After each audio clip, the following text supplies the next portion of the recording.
বিএনপির চেয়ারপারসন ও সাবেক প্রধানমন্ত্রী বেগম খালেদা জিয়া রোগ মুক্তি ও সুস্থতা কামনায় সারোয়াতলী ইউনিয়ন যুবদলের উদ্যোগে বেঙ্গুরা দেলোয়ার হোসেন সৌদাগর জামে মসজিদে 1 ডিসেম্বর সোমবার বাদে এশা খতমে কুরআন ও দোয়া মাহফিল অনুষ্ঠিত হয়।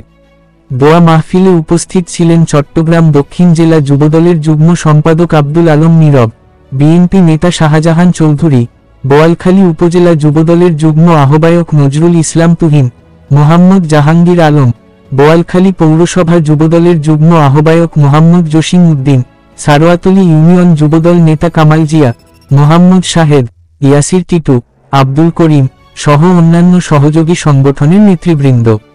মুনাজাত পরিচালনা করেন মাওলানা হাফেজ আব্দুল আজিজ প্রমুখ। বিস্তারিত দেখুন কর্ণফুলী টেলিভিশনে।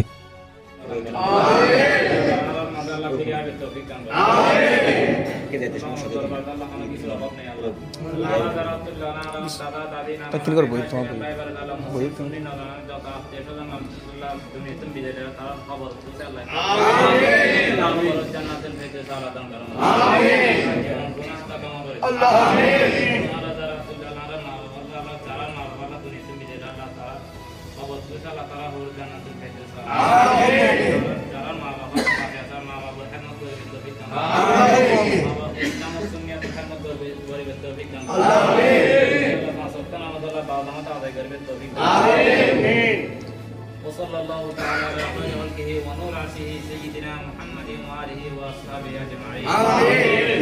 الله رب দেশের আল্লাহ শান্তি বরকত করুন। আমিন। দেশের আল্লাহ যত ভালো মুসিবত আছে ভালো মুসিবত আল্লাহ রাখে আল্লাহ হেফাজত করুন। আমিন।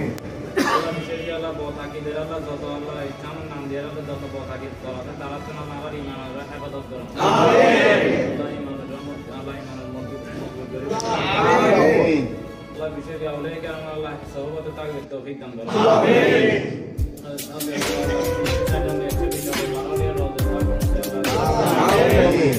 Allah tim barat প্রধানমন্ত্রী বেগম খালেদা জিয়ার সুস্থতা দান করুন। আমিন। ওয়াসাল্লাল্লাহু তাআলা আলা খায়রি খালকিহি ওয়া নূরি আরশিহি সাইয়্যিদিনা মুহাম্মাদিন ওয়া আলিহি ওয়া আসহাবিহি আজমাইন।